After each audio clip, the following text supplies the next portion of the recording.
বন্ধুরা, ধনী ব্যক্তিরা দুবাই ছেড়ে পালাচ্ছে। দুবাইয়ের মানুষের বিলাসিতা এখন শেষ, রাস্তার ভিখারি হতে চলেছে তারা। ধনীদের স্বর্গরাজ্য দুবাই যেন এখন এক অজানা আতঙ্কে আচ্ছন্ন। ইরানের সম্ভাব্য হামলার ভয়ে অনেক কোটিপতি শহর ছেড়ে পালানোর চেষ্টা করছে।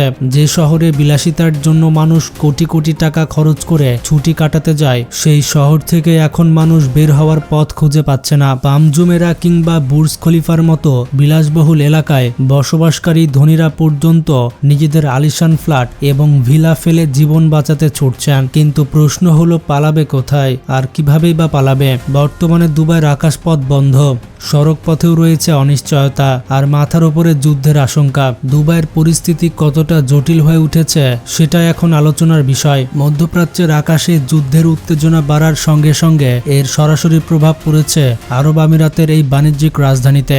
একসময় মনে করা হতো মধ্যপ্রাচ্যের যেখানেই অস্থিরতা থাকুক, দুবাই সবসময় নিরাপদ থাকবে। কিন্তু এবার সেই ধারণা ভেঙে পড়েছে। ট্রাম্প ও নেতানিয়াহুর যৌথ হামলা এবং তার জবাবে ইরানের পাল্টা ক্ষেপণাস্ত্র আক্রমণ দুবাইয়ের নিরাপত্তা চিত্রকে বদলে দিয়েছে। পরিস্থিতি এতটাই অনিশ্চিত হয়ে উঠেছে যে দুবাই আন্তর্জাতিক বিমানবন্দর, যা বিশ্বের অন্যতম ব্যস্ত বিমানবন্দর, সেটিও প্রায় অচল হয়ে পড়েছে।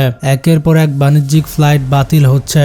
শুধু শিডিউল বিপর্যয় নয়, পুরো ফ্লাইট অপারেশনে বন্ধ হওয়ার উপক্রম। এখানেই তৈরি হয়েছে বড় সংকট। যারা একসময় ভাবতেন টাকা থাকলে যে কোনো সমস্যা সমাধান করা যায়, তারা এখন দুবাই আটকা পড়ে বুঝতে পারছেন বিপদের সময় অর্থ সবসময় সমাধান নয়। বড় বড় ব্যবসায়ী, বিনিয়োগকারী ও বিলিয়নাররা এখন মরিয়া হয়ে বের হওয়ার পথ খুঁজছেন, কিন্তু চাইলেই তো আর দুবাই ছেড়ে যাওয়া যাচ্ছে না। বাণিজ্যিক ফ্লাইটের টিকিট এখন প্রায় অসম্ভব। বিপুল অর্থ খরচ করেও একটি ইকোনমি ক্লাসের সিট পাওয়া যাচ্ছে না, আর বিজনেস বা ফার্স্ট ক্লাস তো দূরের কথা। এয়ারলাইন্স কাউন্টারগুলোতে আতঙ্ক আর অনিশ্চয়তা।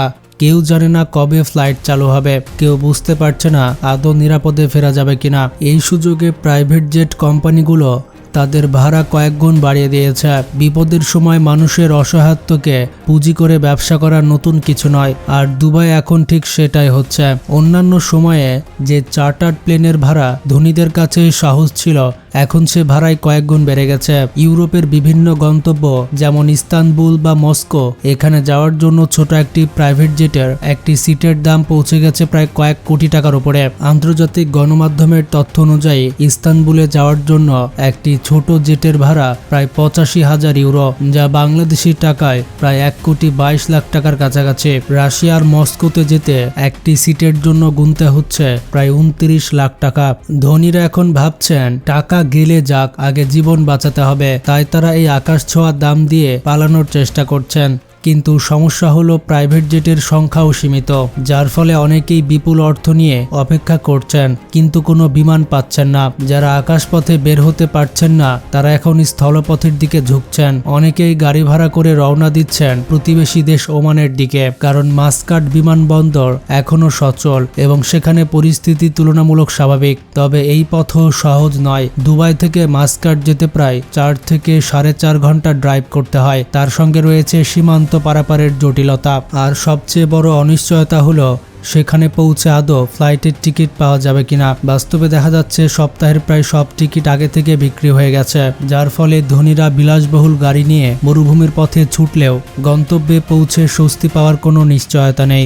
দুবাইয়ের আরেকটা দল আবার ছুটছে সৌদি আরবের রিয়াদের দিকে। রিয়াদ থেকে ইউরোপ বা আমেরিকার ফ্লাইট পাওয়া যাচ্ছে এমন খবরে অনেকে দীর্ঘ পথ পাড়ি দেওয়ার ঝুঁকি নিচ্ছে। দুবাই থেকে রিয়াদে প্রায় 10 ঘন্টা লম্বা জার্নি। মরুভূমির ওপর দিয়ে এই দীর্ঘ পথ দিতে তারা ভাড়া করছে বিশেষ এসইউভি গাড়িবহর। বড় বড় নিরাপত্তা সংস্থাগুলো এখন পর্যটকদের এই স্কট সার্ভিস দিচ্ছে, মানে যে মানুষগুলো দুবাইতে এসেছিল আরামায়েশ করতে, তারা এখন 10 ঘন্টা মরুভূমির রাস্তায় জার্নি করে সৌদি আরবের রিয়াদে যাচ্ছে শুধু একটা প্লেনের টিকিট পাওয়ার আশায়। আর রিয়াদ থেকে ইউরোপের ফ্লাইটের ভাড়াও কিন্তু কম নয়, সেখানেও পকেট থেকে খসাতে হচ্ছে কয়েক কোটি টাকা। দুবাইয়ের পরিস্থিতি কত ভয়াবহ হলে মানুষ এভাবে টাকা পানির মতো খরচ করে পালানোর চেষ্টা করে। এর মধ্যে আবার কিছু ভিআইপি স্ক্যান্ডালও বেরিয়ে আসছে। ইতালির প্রতিরক্ষা মন্ত্রী গুইদো, তাকে নিয়ে ইউরোপে তোলপাড় শুরু হয়েছে। তিনি সপরিবারে দুবাইয়ে ছুটি কাটাতে এসেছিলেন, কিন্তু যুদ্ধের দামামা বাজার সাথে সাথে তিনি নাকি সরকারি বিমানে করে একা দেশে ফিরে গিয়েছেন। তিনি তার পরিবারকে নিয়ে যাননি, দুবাইয়ে ফেলে গেছেন। যদিও বলা হচ্ছে তার পরিবার এখনো সেখানে নিরাপদে আছে, কিন্তু বিরোধীরা প্রশ্ন তুলছে একজন মন্ত্রী যদি নিজের নিরাপত্তার জন্য একা বিমান ব্যবহার করে পালান তাহলে সাধারণ পর্যটকদের কি হবে। ধনীদের কথা বাদে এবার সাধারণ পর্যটকদের কাছে আসা যাক, যারা সারা বছরের জমানো টাকা খরচ করে দুবাই স্বপ্ন পূরণের জন্য এসেছিল। তারা না পারছে প্রাইভেট জেট ভাড়া করতে, না পারছে এসইউভি নিয়ে পালাতে, তাদেরকে আটকা পড়তে হয়েছে হোটেলগুলোতে। আর এই সুযোগে হোটেলের মালিকরাও যেন দাবার চাল চালছে। দুবাই ট্যুরিজম বোর্ড থেকে নির্দেশ দেওয়া হয়েছে যে কোনো পর্যটককে যেন হোটেল থেকে বের করে দেওয়া না হয় এবং আগের ভাড়াতেই যেন তাদের রাখা হয়, কিন্তু বাস্তবে সেটা মানা হচ্ছে না। অনলাইনে অনেক পর্যটক অভিযোগ করছে যে হোটেলগুলো তাদের কাছে বাড়তি টাকা দাবি করছে। কেউ কেউ বলছে তাদের রিসর্ট ছেড়ে চলে যেতে বলা হচ্ছে, অথচ তাদের যাওয়ার কোনো জায়গা নেই। অনিশ্চয়তা, ভয় আর হতাশা, এই তিন মিলে তাদের ছুটির আনন্দ এখন বিভীষিকায় পরিণত হয়েছে। দুবাই এখন তিন ধরনের মানুষ দেখা যাচ্ছে। প্রথম দলের একমাত্র লক্ষ্য যে কোনো মূল্যে দুবাই ছাড়া। এরা ওমান সীমান্ত দিয়ে প্রাইভেট জেটে করে পালানোর জন্য মরিয়া। এদের কাছে টাকা কোনো ফ্যাক্টর না, জীবন বাঁচানোটাই আসল। দ্বিতীয় দল মনে করছে যে কিছুই হবে না, যুদ্ধ বা হামলা এসব খবরকে তারা খুব একটা পাত্তা দিচ্ছে না। এরা এখনো সমুদ্র সৈকতে রোদ পোহাচ্ছে। এদের বিশ্বাস দুবাইয়ের নিরাপত্তা ব্যবস্থা এতটাই শক্তিশালী যে তাদের গায়ে কোনো আঁচড় আসবে না। আর তৃতীয় দলটি সরকার বা কর্তৃপক্ষের প্রতিটি নির্দেশে তারা অক্ষরে অক্ষরে পালন করছে। সরকার যখন যা বলছে চুপচাপ সেটাই মেনে নিচ্ছে এবং পরিস্থিতির উপরে নজর রাখছে। এই সব ঘটনায় দুবাইয়ের অর্থনীতি ভেঙে পড়েছে। দুবাই কিন্তু শুধু পর্যটন নগরী নয়, এটি মধ্যপ্রাচ্যের অর্থনীতির প্রাণকেন্দ্র। এখানে হাজার হাজার বিদেশি কোম্পানি তাদের অফিস খুলে বসে আছে।